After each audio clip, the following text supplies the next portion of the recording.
Bing bongy bong, bing bongy bong. Welcome to Mouse. This is Joe, the bearded historian. He'll tell you an interesting history. Be careful of his soldiers, they can be brats. This is Angel, she's an entity. She'll cause Jesus and plant her hands at you. This is Sue, she likes spirits, not the alcohol. She's the reason this channel exists. This is David, he likes fire trucks. He's here occasionally. Bing bongy bong, bing bongy bong, bing bongy bong. We preserve his story. Okay, welcome to the last Wayback Wednesday of 2023. We've got one more video for this year, and that will be our year in review, which will be up on Friday. Before that, we've got a penguin race because it got very snowy yesterday, which Angel missed the small little blizzard we had. But before all that, we've got penguin race. I just said that. I'm repeating myself. I'm sorry. Ready? Shout out time. Here's a shout out just for you. You support me, so I support you. This shout out is for our friend. Let's see who it is. Alright, let's see here. There we go. Dusty Stole. We've got Real Haunted. There's Hillbilly. Sweet Pea, Good Cemeteries, Witch, Cemeteries, Makeup, Kenny and Debbie, Bluegrass, Heather's taking a nap, South Dakota Man's taking a nap, Gen X, Makeup, Crypt is taking a nap. Why you guys are taking naps in the middle of the race, I don't know. Bluegrass is currently in the lead. What else do I see? I see Lynn, I see Makeup, I see Fine. I see Teza, I see Verna, I see AAP, Bluegrass has decided to take a nap, there's Talks, AAP's kind of in the lead currently, there's Verna and Visiting, oh, Verna's catching up, oh, is it going to be Verna? It might be Verna, it's Verna, hold on. Okay, so it says, please like and subscribe. Click on the notification bell for all updates. Hope you like my videos. Love you all. Keep safe wherever you are and whatever you do. So not a lot of information in our description, but Miss Vern is kind of a vloggy channel. Got some singing, food, concert, date with the kids, some exploring. So a little bit of randomness. Check her out, like, share, comment, have a good day. Alright, Mr. Bid. Okay. What are you going to tell us? Well, we're going to dig back into history just a touch. What? And, well, you can blame Sue for this, because she popped up a suggestion that made me kind of scratch my head, because it mentioned that on this date in 1917, the United States basically took over the railroad industry. And it kind of served its purpose because they were running into all sorts of problems because of World War I. Loading and unloading of supplies and goods, moving people to and from. And so they decided to nationalize the railroad at that time. And it was an act that happened and lasted until about 1920. But I decided to dig a little bit further back and to see exactly how the history of rail transportation in the U.S. affected and started. Interestingly enough, they were using a thing called wagonways in the United States dating all the way back to 1720, before the United States was really even a country. There was a railroad that was reportedly being used in the construction of the French fortress at Louisbourg in Nova Scotia, now Canada, in the 1720.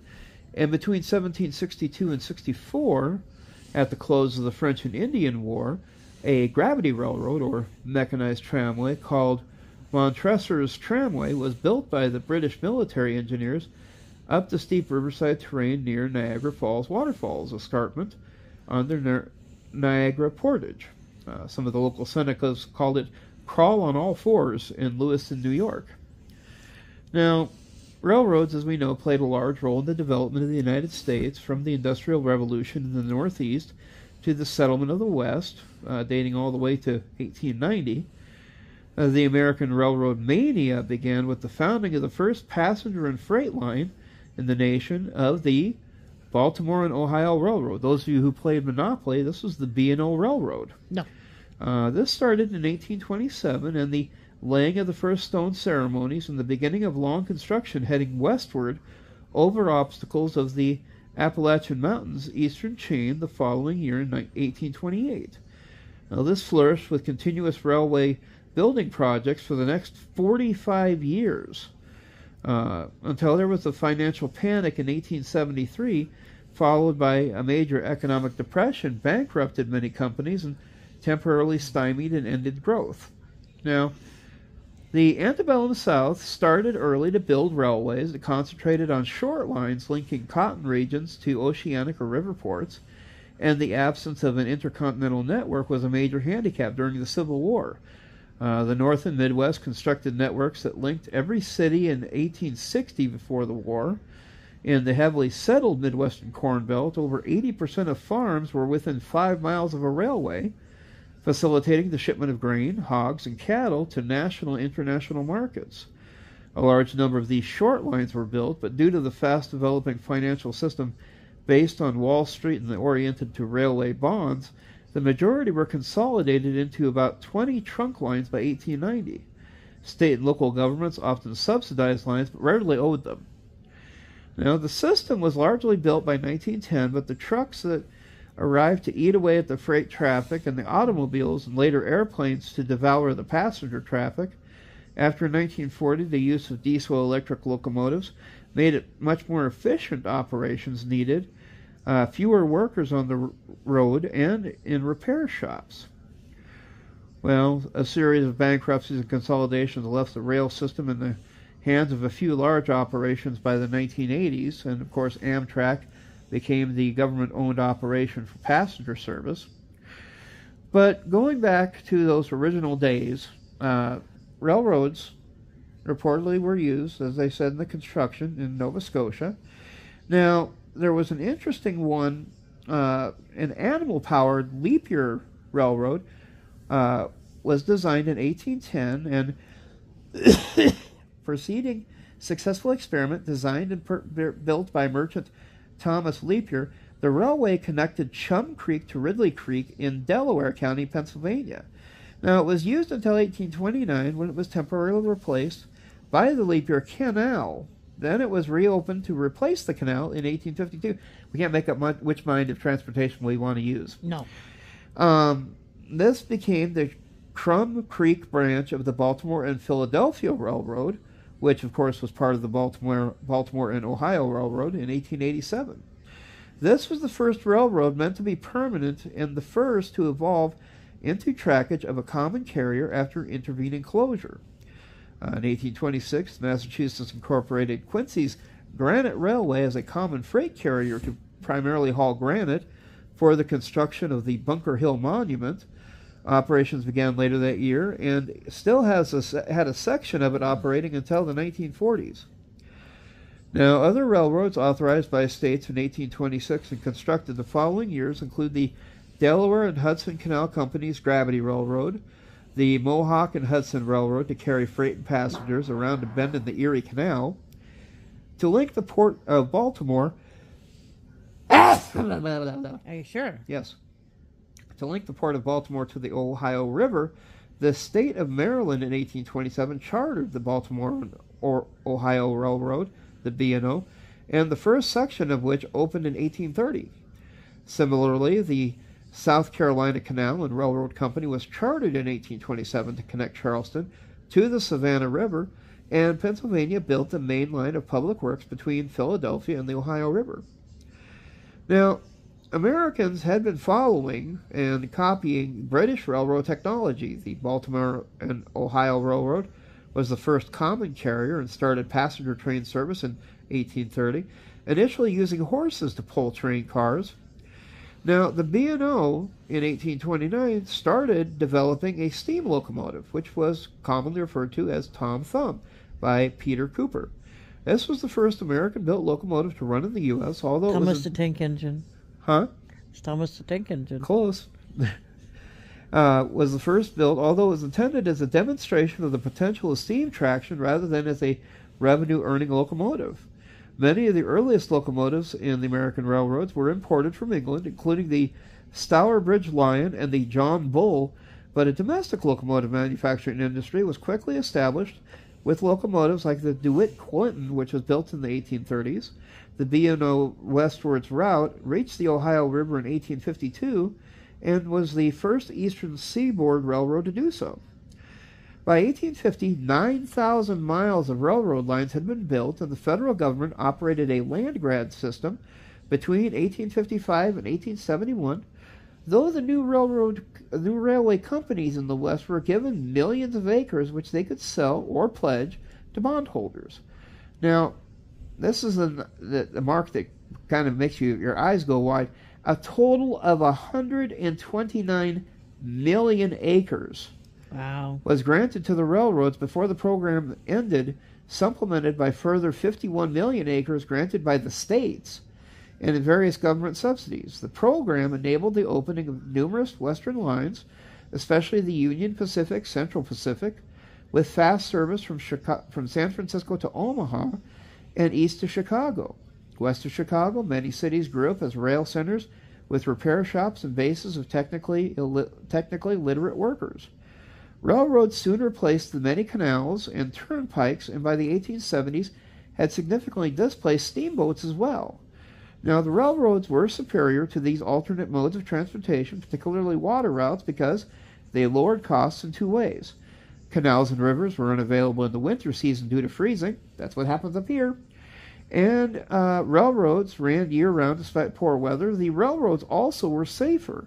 The likelihood of a train crash was less than the likelihood of a boat sinking. The railroads provided cost-effective transportation because they allowed shippers to have a smaller inventory of goods, which reduced storage costs during the winter, and to avoid insurance costs from the risk of losing goods during transit. Now, likewise, railroads changed the style of transportation. For the common person in the early 1800s, transportation was often traveled by horse or stagecoach. The network of trails along the coaches navigated was riddled with ditches, potholes, and stones. This made travel fairly uncomfortable. Anybody who's ever taken a tourist ride on a stagecoach knows how bumpy it is. Locomotives proved themselves a smooth, headache-free ride with plenty of room to move around. Some passenger trains offered meals in the spacious dining cars, followed by a good night's sleep in the private sleeping quarters. Railroad companies in the North and Midwest constructed networks that linked nearly every major city by 1860. In the heavily settled Corn Belt from Ohio to Iowa, over 80% of farms were within 5 miles of the railway. A large number of short lines were built, but due to the fast-developing financial system based in the Wall Street and oriented by railway securities, the majority were consolidated into 20 trunk lines by 1890. Now, I've seen some of the maps that they had for eastern South Dakota, Iowa, eastern Nebraska, and Minnesota. It looks like a spider web. There's that many lines.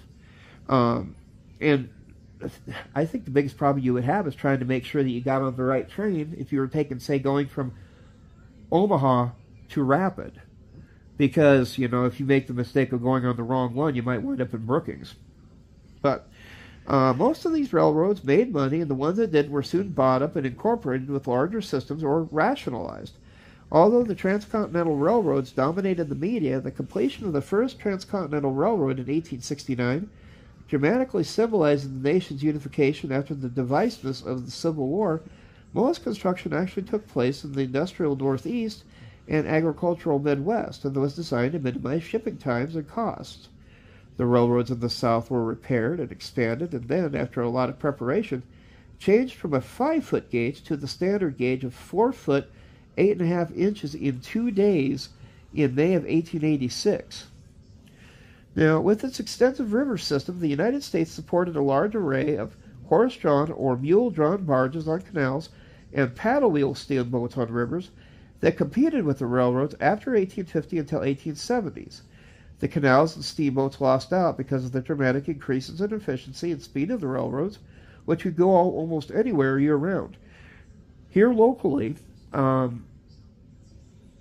they did have a number of problems with steamboats going up into Montana during the gold rush days, due to the fact that steamboats still had to have wood to burn to power them, and the local Native Americans were not fond of losing all their trees or losing their hunting grounds due to these encroachments. Also, they didn't care much for the railroads either, but that's a side point. Now, the railroads were faster and went to many places a canal would be impractical or too expensive to build, or a natural river never went. Railroads also had a better scheduling since they could often go year-round, more or less ignoring the weather. Canals and river traffic were cheaper if you lived on or near a canal or river that wasn't frozen over part of the year, but only a few did. Long-distance transport of goods by wagon to a canal or river was slow and expensive. A railroad to a city made it an inland port, which often prospered or turned a town into a city. There are a lot of spots along both the Missouri River and, well, you think about it, there's the James River and the Bad River for a time, and, of course, the Cheyenne here locally. But once they started reaching the Missouri with railroads, it basically turned those towns. I mean, Fort Pierre and Pierre both bloomed. Chamberlain got bigger, Vermilion got bigger, and I mean, they had people going all the way up to Sioux Falls, down by Sioux City, Iowa. So there was a lot of transport that were able to be made by river, but once the railroads got there, a lot more people were able to move. Now, rail was strategic during the American Civil War, and the Union used its much larger system much more effectively. Practically all the mills and factories supplying rails and equipment were in the North, and the Union blockade kept the South from getting new equipment or spare parts. The war fought in the South, and Union raiders, sometimes Confederates too, systematically would destroy bridges and rolling stock, and sometimes bent rails to hinder the logistics of the enemy. In the South, most railroads in the 1860s were local affairs connecting cotton regions with the nearest waterway. Most transports were by boat, not rail, and after the Union blockaded the ports and seized the key rivers, long-distance travel was difficult. The outbreak of war, the depressing effect of economic fortunes on railroad companies from the hoarding of cotton crop and an attempt to force European intervention left railroads bereft of their main source of income. Many had to lay off employees, and in particular, let go of skilled technicians and engineers. For the early years of the war, the Confederate government had a hands-off approach to the railroads, and only by the mid-1863 did the Confederate government initiate an overall policy, and it was confined solely to aiding of the war effort. While the legislation of impressment the same year, railroads and their rolling stock came under the de facto control of the Confederate military. Well, the conditions deteriorated rapidly in the Confederacy as there were no new equipments or raids on both sides systematically destroying key bridges as well as locomotives and freight cars. Spare parts were cannibalized, feeder lines were torn up to get replacement rails for trunk lines, and the heavy use of rolling stock wore them out. In 1864 and 65, the Confederate Railroad network collapsed, and little traffic moved in 1865. Now, the southern states had blocked westward rail expansion before 1860, but after secession, Pacific Railway Acts were established and passed in 1862 and 63, which respectively established the Central Pacific Route and standard gauge to be used. With federal financing in the form of bonds and generous land grants, with the heroic help of many, mainly Chinese and Irish laborers, Central Pacific Railroad working eastward and the Union Pacific Railroad working westward combined to complete in 1869 the major breakthrough First Transcontinental Railroad, which linked by rail the eastern states with the Pacific coast and made possible moving from New York to San Francisco Bay in only 6 days. Well done. In addition, other transcontinentals were built in the South, the Southern Pacific and Santa Fe, and in the north along the Canadian-U.S. border, the Great Northern and Northern Pacific, accelerating the settlement in the West by offering inexpensive farms and ranches on credit, carrying pioneers and supplies westward, and cattle, wheat, and minerals eastward. In 1860, before the transcontinentals, railroads carried less than half as much freight as inland waterways, whereas by 1890, railroads carried 5 times as much freight as waterways. Wow. Yeah. Now, during the Reconstruction era, Northern money financed the rebuilding and dramatic expansion of railroads throughout the South. They were modernized in the terms of track gauge, equipment, and standards of service. The Southern network expanded from 11,000 miles in 1870 to 29,000 miles in 1890. So in 20 years, it more than doubled. Lines were owned and directed overwhelmingly by Northerners. Railroads helped create a mechanically skilled group of craftsmen and broke the isolation of much of the region. Passengers were few, however, and apart from hauling the cotton crop when it was harvested, there was little freight traffic. Now, the Panic of 1873 was a major global economic depression which ended rapid rail expansion in the U.S. Many lines went bankrupt, were barely able to pay the interest of their bonds, and workers were laid off on a mass scale, along with those still employed subject to large cuts in wages. This worsening situation for the railroad workers led to strikes against many railroads, culminating in the Great Railroad Strike of 1877. Now, this great strike began in Martinsburg, West Virginia, on July 14th in response to the cutting of wages for the second time in a year by the B&O Railroad. The strike and related violence spread to Cumberland, Maryland, Baltimore, Pittsburgh, Buffalo, Philadelphia, Chicago, and the Midwest. The strike lasted for 45 days and ended only with the intervention of local and state militias and federal troops. Labor unrest continued into the 1880s, in which time the Great Southwest Railroad Strike of 1886 involved over 200,000 workers. Now, in 1880, the nation had 17,800 freight locomotives carrying 23,600 tons of freight and 22,200 passenger locomotives. The U.S. railroad industry was the nation's largest employer outside of the agricultural sector. The effects of the American railways on rapid industrial growth were many, including the opening of hundreds of millions of acres of very good farm land ready for mechanization, lower costs of food and all goods, a huge national sales market, and the creation of a culture of engineering excellence and the creation of a modern system of management. On July 12, 1883, the southern section of the Second Transcontinental Railroad was completed, as the Southern Pacific tracks from Los Angeles met the Galveston, Harrisburg, and San Antonio Railway at a location 3 miles west of the Pecos River near Lantry, Texas. J.P. Morgan, a New York financier, played an increasingly dominant role in consolidating the railroad system in the late 19th century. He orchestrated reorganizations and consolidations in all parts of the United States.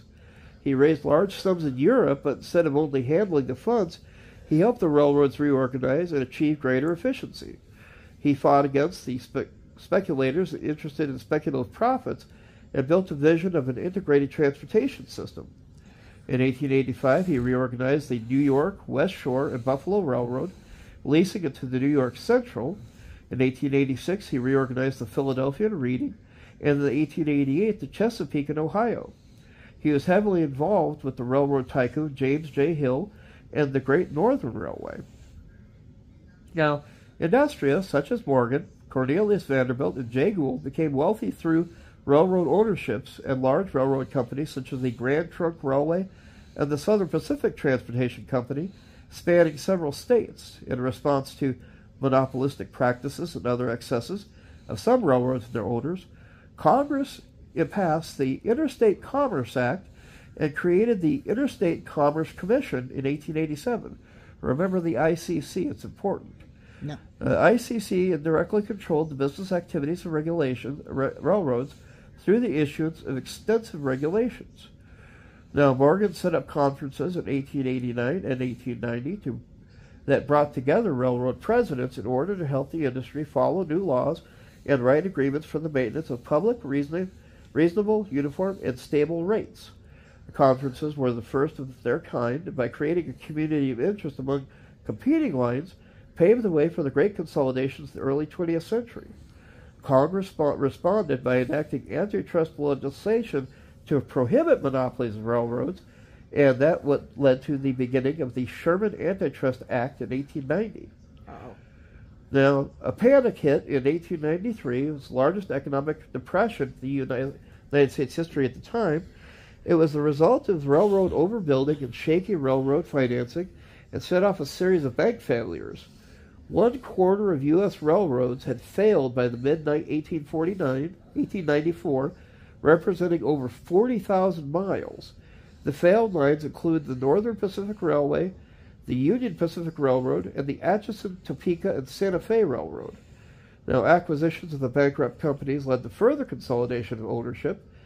As of 1906, 2/3 of the rail mileage in the United States was controlled by 7 entities, with the New York Central, Pennsylvania Railroad, and the Morgan having the largest portions. Now, James J. Hill joined forces with Morgan and others to gain control of the Northern Pacific. Hill formed the Northern Securities Company to consolidate operations in the Northern Pacific with Hill's own Great Northern, but President Theodore Roosevelt, a trustbuster, strongly disapproved and took it to court. In 1904, the federal courts dissolved the Northern Security Company, and the railroads had to go their separate competitive ways. By that time, Morgan and Hill had ensured the Northern Pacific was well organized and able to survive easily on its own. In 1901, the Union Pacific Railroad acquired all of the stock of the Southern Pacific.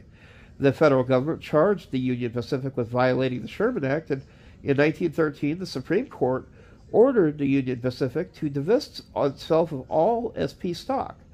This ruling was received with considerable alarm throughout the industry, as both the UP and SP were widely considered at that time not to be significant competitors.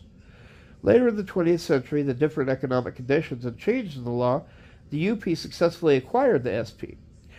Now, continuing concern over the rate discrimination by railroads led Congress to enact additional laws giving increased regulatory powers to the ICC. The 1906 Hepburn Act gave the ICC authority to set maximum rates and review the company's financial records. The Mann-Elkins Act of 1910 strengthened the ICC authority over railroad rates, and subsequently railroads had difficulty securing revenue sufficient to keep pace with the rising costs. By 1915, 1/6 of the railroad trackage in the country belonged to roads in receivership or bankruptcy. Now, U.S. railroads were at their peak length of trackage in 1916 with 254,000 miles of track. That's a lot of track. Man.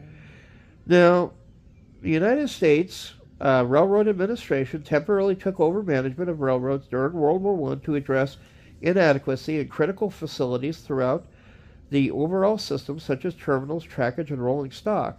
President Woodrow Wilson, this is when he issued his order, December 26, 1917, for nationalization and management led by the USRA, led to a standardization of equipment, reduction of duplicate passenger services, and better coordination of the freight traffic. Federal control of the railroads ended in March 1920 under the Esch-Cummins Act. But effectively, that was our history time of the date. Woodrow Wilson, basically, he helped organize and stabilize what was a really confusing overproduction of both railways and passenger service. Some railroads still, to this day, just recently, they made an announcement that Amtrak wants to try to expand service among major cities in several parts of the country. I heard Texas may be getting a new line. They may have a new line going from Minnesota out to Washington State, and somehow our state still gets ignored. But we're in the middle of nowhere. Yeah.